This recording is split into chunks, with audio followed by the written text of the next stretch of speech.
The Jack Benny Program, presented by Lucky Strike.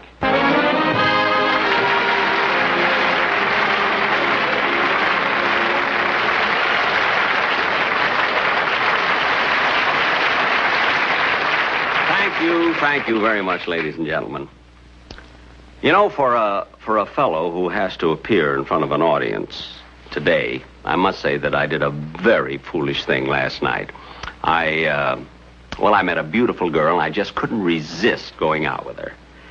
See, we had dinner together, and we went dancing, and then I took her for a drive in my car, and we finally got to a lonely road, and wouldn't you know, I got a flat tire. And I want to tell you something. You got to be awfully strong and have pretty good muscles to yank a wheel off the car and to force a tire off the rim. It was such a dark night. If I hadn't had my flashlight, she never could have done it. Of course, I only met her last night, and I never dreamed that she was a mechanic.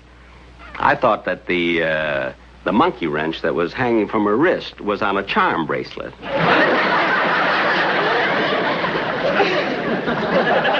She got the tire fixed, and we had a wonderful evening, and I didn't get home till about 2:30. And, of course, I didn't want to wake up Rochester, so I took off my shoes, and I tiptoed up the steps. Then I didn't even turn on the lights, and I went right to bed. And, boy, what a miserable night I had.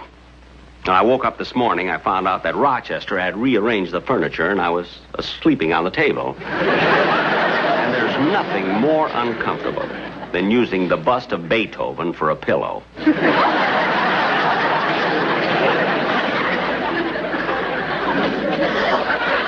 But even though I'm a little tired now, tomorrow I'll be all right, because I'm always relaxed. I always feel fine the day after a show. As a matter of fact, every day after a show, that's when Rochester and I sort of relax and lounge around on the patio at home.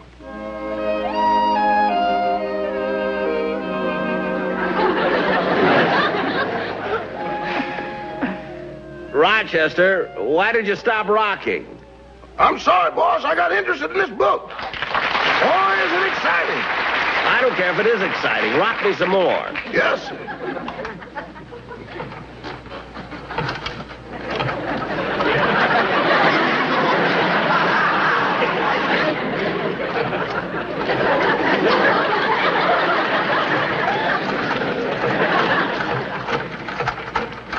Rochester, there's a fly on me. Fan it away. Yes.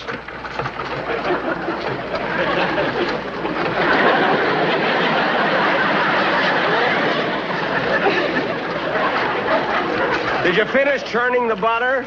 Not yet. Well, churn it. Yes.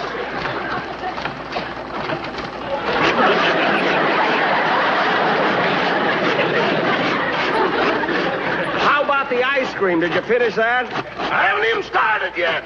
Well, start it. I will.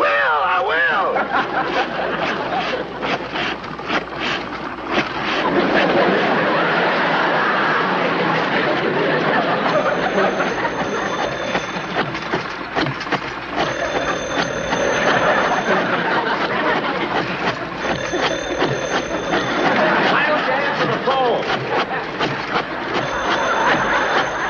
It might be a quiz program, and I hate to leave all this and go to Honolulu. Answer the phone. Yes. Hello? Yes? Fine. Goodbye. Who was it? A man down the street, he wants a pound of butter and 2 quarts of ice cream. You see, Rochester, I just thought of it this morning. And already we got an order for a pound of butter and 2 quarts of ice cream. And you thought my little scheme wouldn't work. I didn't say it wouldn't work. I said it wasn't fair to put our phone number on the back of that Carnation milk truck. Well, business is business. Now rock me some more. Yes.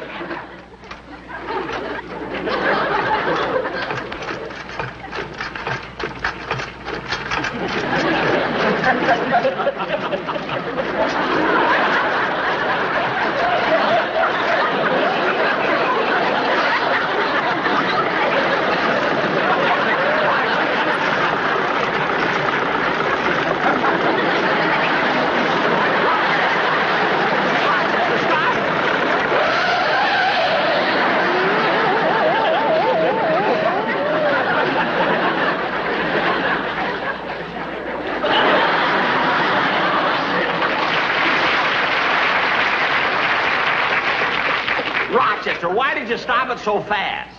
Just a minute, boss. I'll get a ladder and help you down.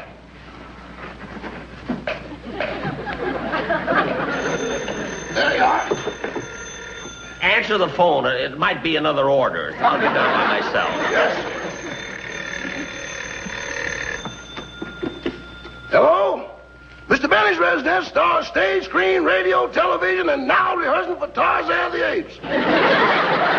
Oh, hello, Miss Livingston. Yes, he's here. Just a minute, I'll call him. It's for you, boss. It's Miss Livingston. Oh, okay.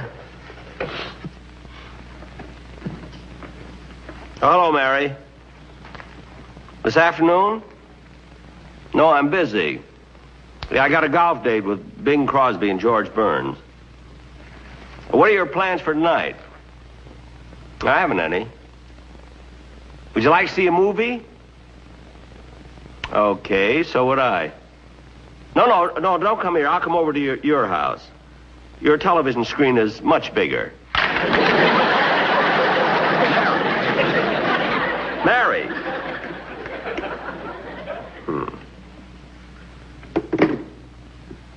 I don't know what she's mad about. Hi, Jack.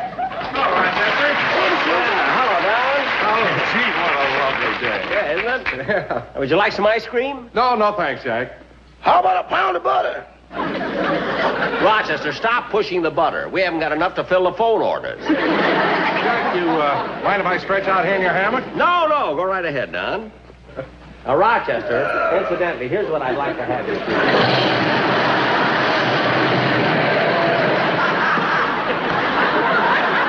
Rochester, come on, help. Don.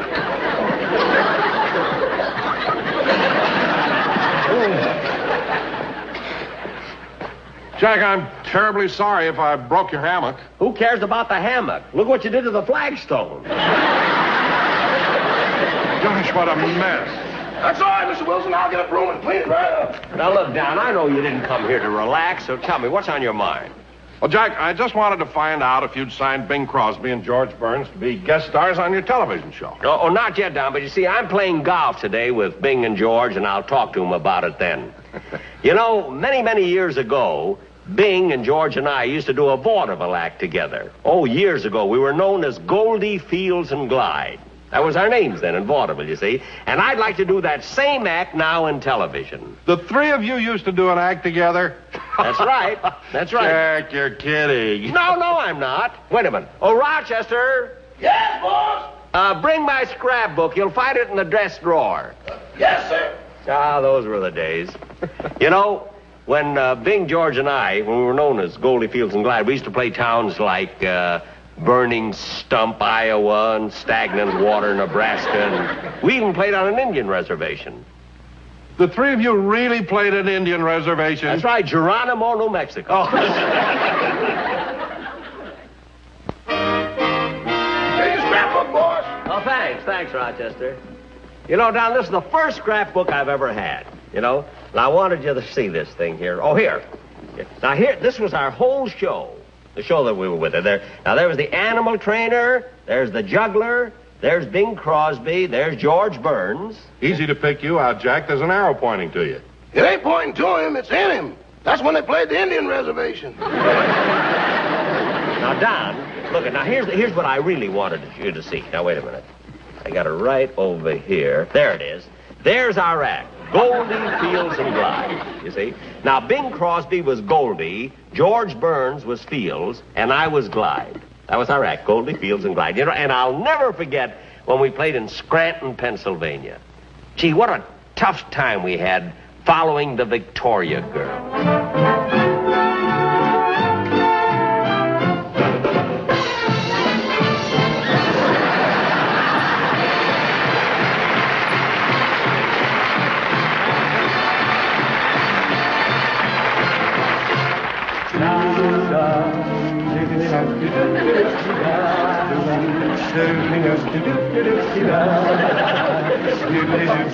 Oh, hear the steamboat whistle blowing. Honey, don't cry. When you know it's time I'm going for me honey, dear, don't sigh. When the silver moon has shined, way up in the big blue sky, then you know my heart am pining for you, dear, don't cry. My heart will pine for you when the toil of day is through. Every little star gleaming from above will be shining just for you, my little honey. My heart will pine for you when the toil of day is through. We'll be roaming in the gloaming, in the gloaming, we'll be roaming. Oh, my honey, I will pine for you. Bum, bum, bum, bum.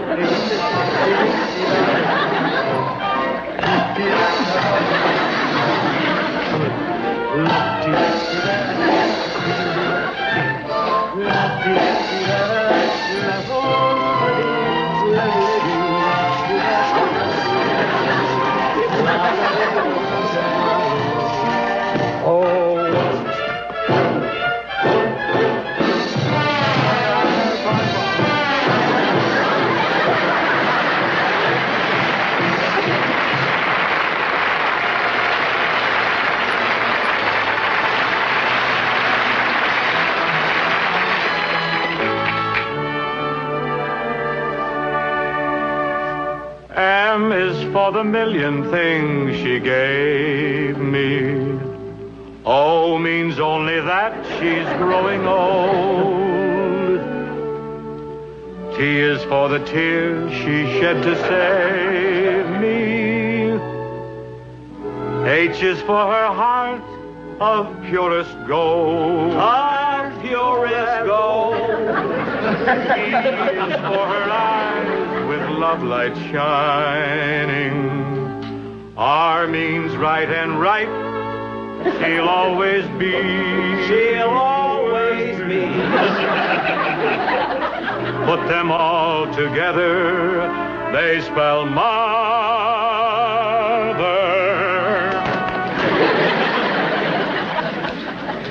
A word that means the world to me.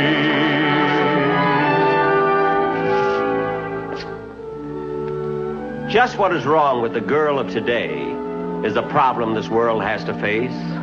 They blame it on this and they blame it on that, but they don't seem to get any place. It isn't the lipstick, the cocktails, the jazz that causes the girlie to fall. It's the mother who says if you're not home at 10, why, you don't have to come home at all. There's many a girl in a nightclub tonight who would have and could have been good. And each one of them is a living mistake of a parent who misunderstood. So make a pal of your daughter. Tell her what's what. And don't hide that book on the shelf. For it's the girls who are wise to the ways of the world that make it tough on guys like myself. Together they spell honor, a word that means the world to me. Them all together they spell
Ladies and gentlemen, this is the first time that we have ever appeared here in Scranton, Pennsylvania. You know, the three of us were born in New York, but you were such a wonderful audience that if we ever have a chance to be born again, we'd like to be born right here in Scranton.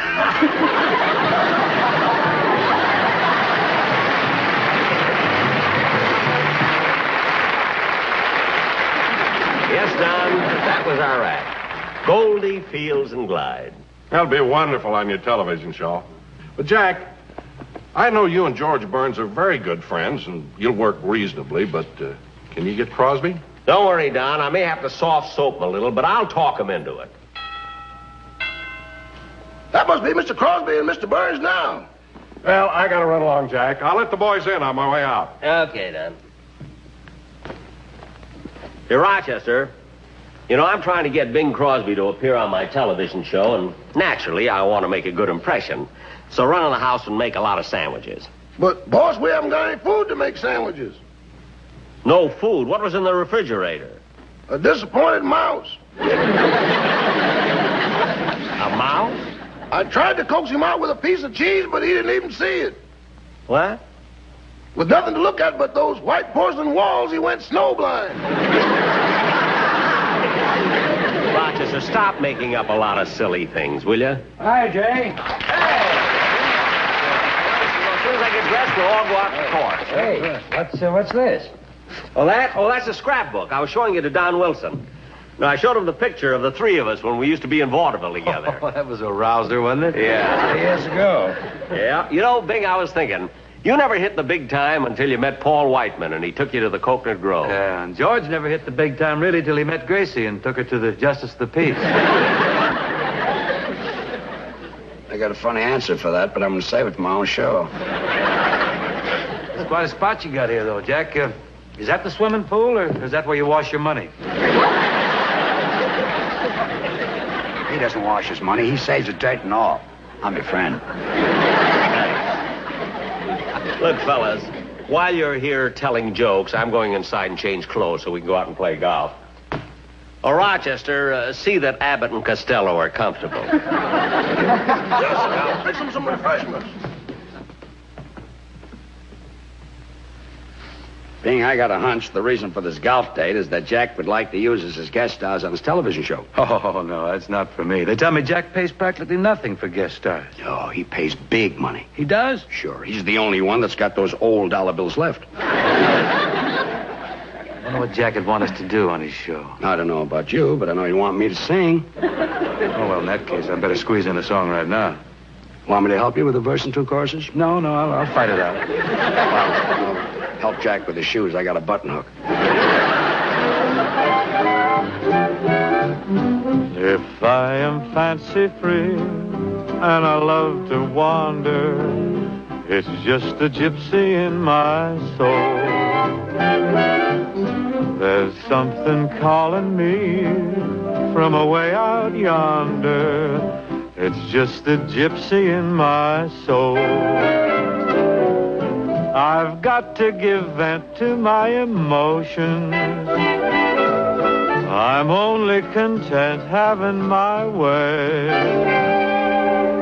There is no other life of which I'm fonder.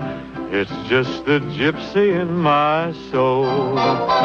No cares, no strings. My heart's on wings.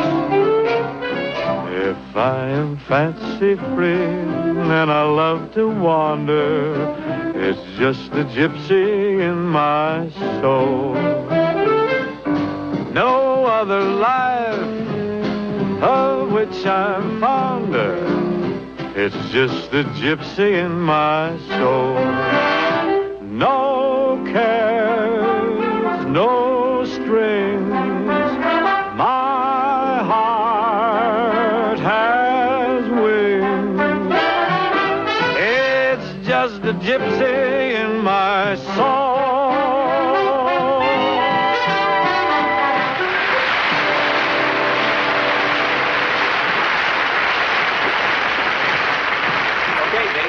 Oh, fine. Where's George? Oh, he's waiting for us out in the car. Well, let's go. Oh, wait a minute, Bing. You see, the reason I asked George to wait for us in the car is, because I wanted to talk to you about something alone. Well, what about? Well, sit down. No, wait a minute. I think it'd be much more comfortable over there. Well, what is it?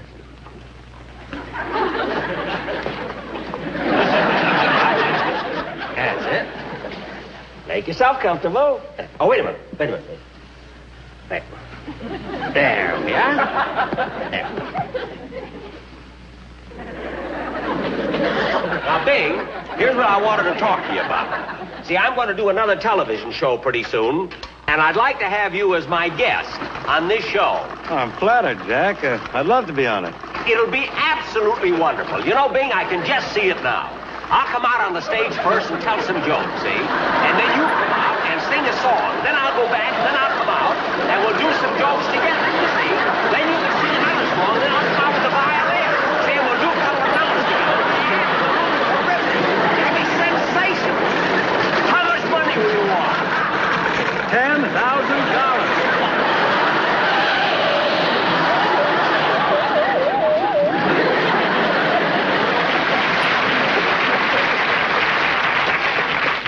Hey, Jack, come on, get me down out of here. I'm not going to let you down and you come down on your price. Oh, no, you don't. I won't budge. I'm going to stick to my price. You better do what he says, Bing. I've been up here for 4 months.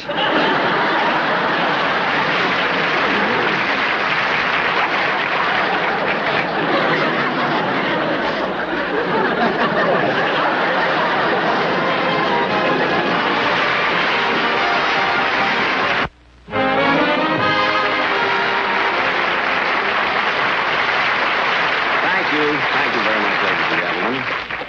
Well, that ends another television show. And I must say it's been a lot of fun working with so many great artists. I mean, in one show. You take Bing Crosby, for instance. Now, there's a fellow who really amazes me. I mean, he's so relaxed and nothing seems to bother him. How a man can have that much money and be so calm, I'll never understand. I know I'm a wreck. George Burns, of course, George is the closest friend that I have in show business. We've been friends for, many, many years. As far back as I can remember. And George is a wonderful fellow. I mean, he's so modest. He's never let the fact that he's a close friend of such a big star go to his head. That's what I like about it. Of course, Hope, Bob Hope, that little scene we did up on the tree. You see, he wasn't supposed to be on this show at all. We borrowed the tree from Paramount Studio, and Hope happened to be in it. So we let him stay. You see, between pictures, Hope is a woodpecker. Well, ladies and gentlemen, this was the final show of the season. And we'll be back again in the fall, September 23rd to be exact. So good night, everybody, and a very happy vacation.